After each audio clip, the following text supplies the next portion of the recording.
high stakes. The South Carolina Mega Millions is one of the largest in its history. See how much you could win. He looked directly at me and said, "That must be the welfare office calling now." Racism on campus. USC is responding to a student who claims her professor directed an inappropriate comment her way. Cost consequences. Rising costs of tuition, books, and living are putting financial stress on college students. An organization is trying to relieve some of that stress. All of this and more coming up on Carolina News. From the University of South Carolina, your news, your sports, your weather. Carolina News begins now. Hello and welcome to Carolina News. I'm Will Dotson. Good afternoon. Thanks for joining us. I'm John Wagner. It's a big day for lottery players everywhere with a Mega Millions jackpot of $502 million. That's right, John, and people are dreaming of what they could do with that type of money. Our Christian Snyder has the story.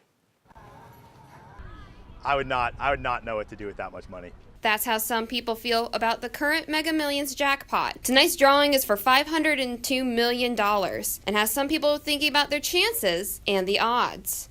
The overall odds for winning are 1 in 24. The chance at winning the top prize, not that convincing. I don't think the lottery's a good use of my money. He might not think it's a good idea to play, but Emerson Odagus likes the idea of $500 million. If I won the $502 million, I'd go to the nearest airport and hop on the first flight out.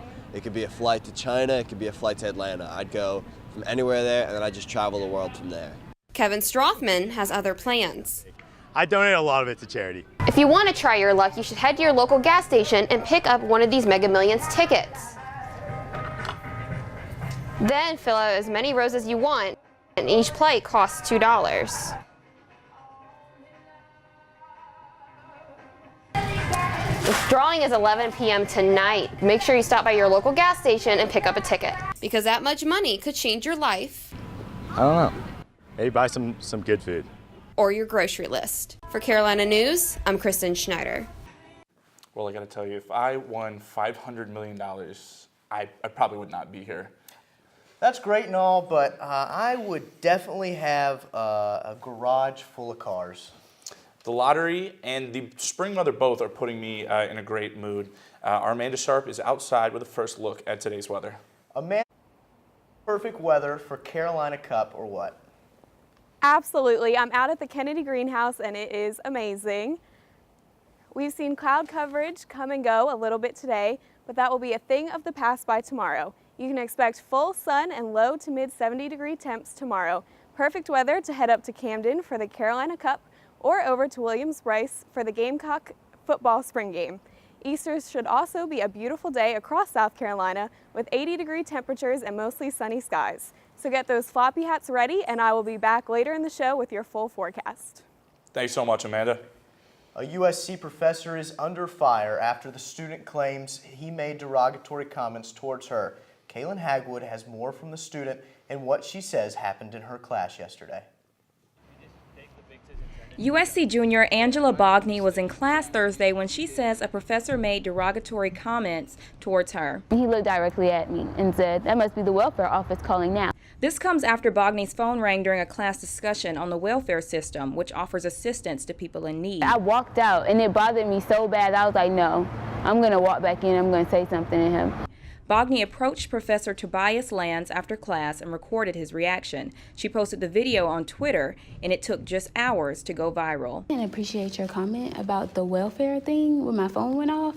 Oh, what did I say? You said that's probably the welfare office. Oh, I didn't know it was you. I just made a joke. Okay. I had no Well, idea. I just said, I thought it was just, hey, it's someone young. I had no idea. Didn't know it was her. Bogney says otherwise. He looked directly at me. There's two sides to every story, and Jackson Monroe, who was also in class that day, says he remembers things differently. He was looking at his notes, the phone went off, he looked up at the class and said, oh, it's probably the welfare office calling right now. It wasn't malicious or directed at her, it was just him making a comment like he always does. Monroe says Professor Lands often jokes in class and felt this was another instance of him being playful. But Bogney isn't so convinced. Mixed emotions flared online in the comments beneath her post. Embarrassing. I'm so sorry that happened to you. Others say she's being too sensitive. The most notable comment comes from University President Harris Pastides, who said, "We stand with you." She decided to make an official report to the university. To report an incident, students can visit the university website and select this form. From here, they'll add their name, phone number, and a brief description of what happened. After that, they'll submit the report, and from there, an investigation begins. Shay Malone, the director at the Office of Multicultural Affairs, describes next steps. There can't be one thing that can happen to a person. It just depends on the level of offense and what all that needs to be done. Carolina News, Kaylin Hagwood. This incident is ongoing and the university is currently investigating. The Airport High School principal submitted his resignation weeks after being put on administrative leave.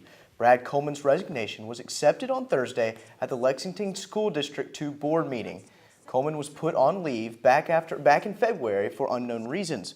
Around the same time, Assistant Principal Dawn Dimler was arrested for having sexual relations with a 19-year-old student. Coleman has been principal at Airport High School since 2016 and has been a part of the Lexington 2 school district for nearly 20 years.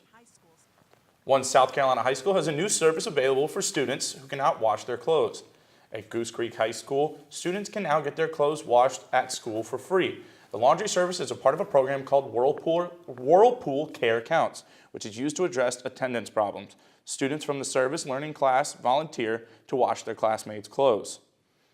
I feel like whether someone asks for it or not, everyone needs help in some sort of way. So I just wanted to lend a hand where I was needed. Goose Creek High School is the only high school in the state doing this to improve attendance. Students' laundry is returned to them the same day they bring it. Sometimes all a person needs is a helping hand. Our reporter Yanalise Vialta found more information on a campus organization that is reaching out to help. Yanalise? Thanks. Well, with college tuition and living costs on the rise, students are experiencing hunger and food insecurity at a higher rate. I spoke with folks over at Gamecock Pantry about how they're dealing with the issue at the University of South Carolina. For some students, when financial struggle hits, the first thing they question is where to get their next meal. For students like Bryant Taylor Marshall, the struggle affects more than just him.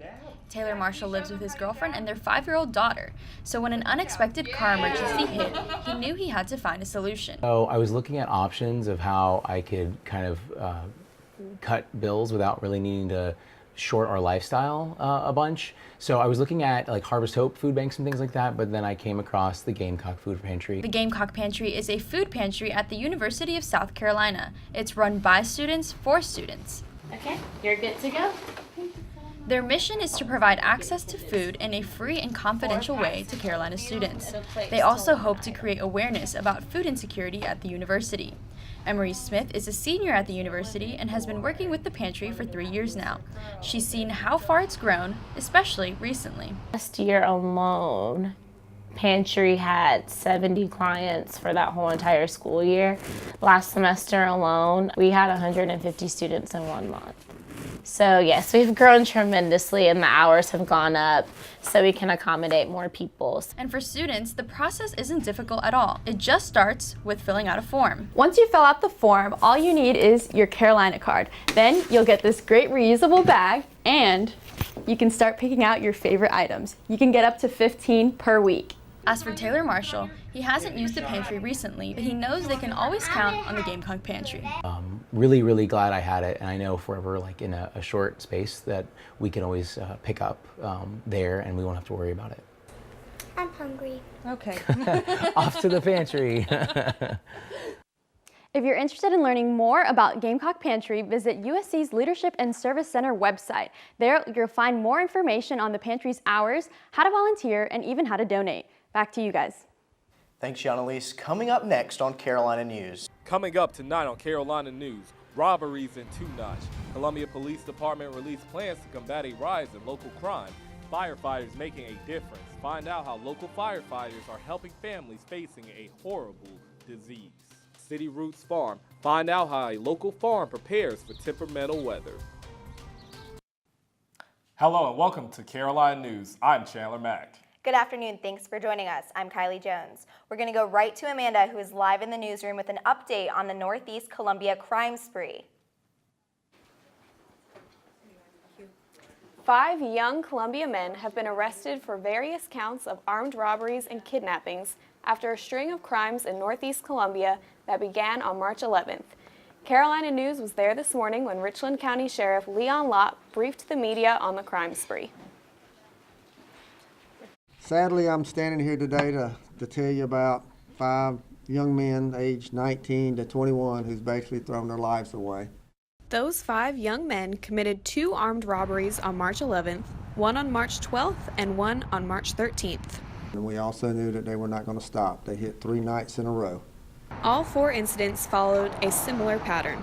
We had 3 convenience stores robbed and had a computer store that was robbed. It was very easy to know that they were all connected. They wore the same clothes in the robberies. One common denominator they were stealing out of convenience stores was cigars. All 4 businesses that were robbed are located off of Two Notch Road.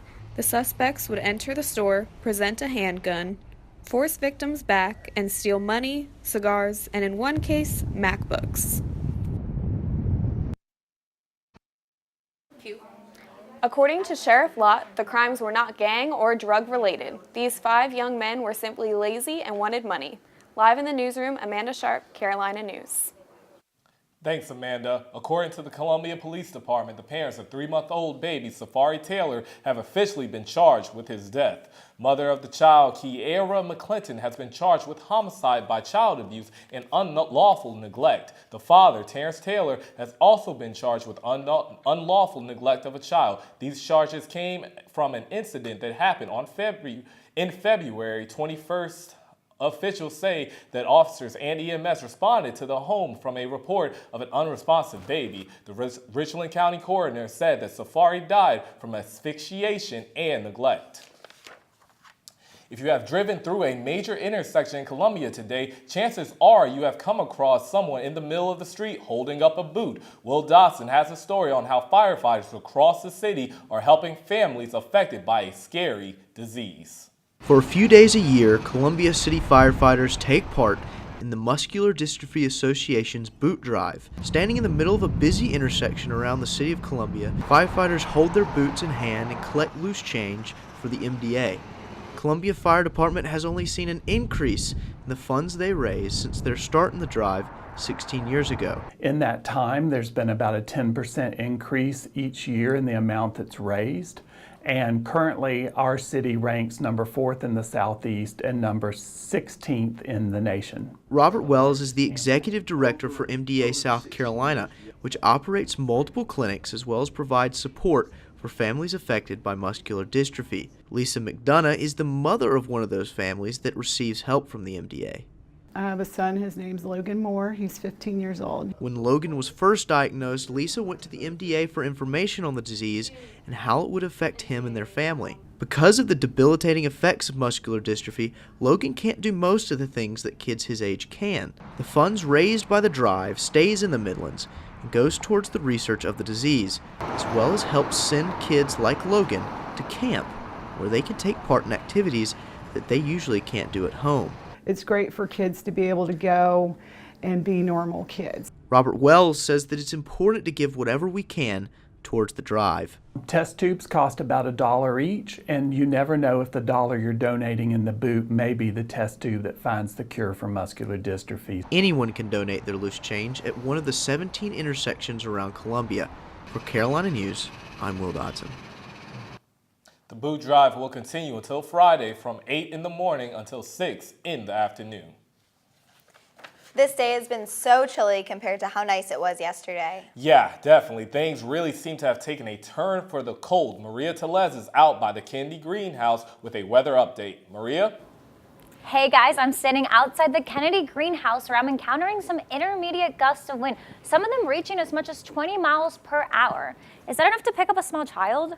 I'm just saying, if they've been bad, maybe today's the perfect day to move time out to that front yard. The temperature is currently in the low 50s, but that wind chill is 41 degrees, so don't let that current temperature fool you. You are going to want to layer up and definitely use a windbreaker. More updates on the chilly temperatures and Winter Storm Toby and what it means to the Palmetto State later in the show. Back to you guys in the studio. Thanks, Maria. A suspect has been linked with a sequence of deadly bombs targeting the city of Austin, Texas, is now dead after a police operation, officials say. Investigators say they tracked the suspect down at a hotel outside of Austin. As they waited for the tactical teams to arrive, the vehicle started to drive away and officers pursued it. As the SWAT team approached, police say the 24-year-old man killed himself. The suspect is deceased and has significant injuries from a blast that occurred from detonating a bomb inside his vehicle. The suspect has been named by the U.S. media as Mark Anthony Condit. This incident follows 4 bomb attacks in Austin and 1 in Schertz since March 2nd.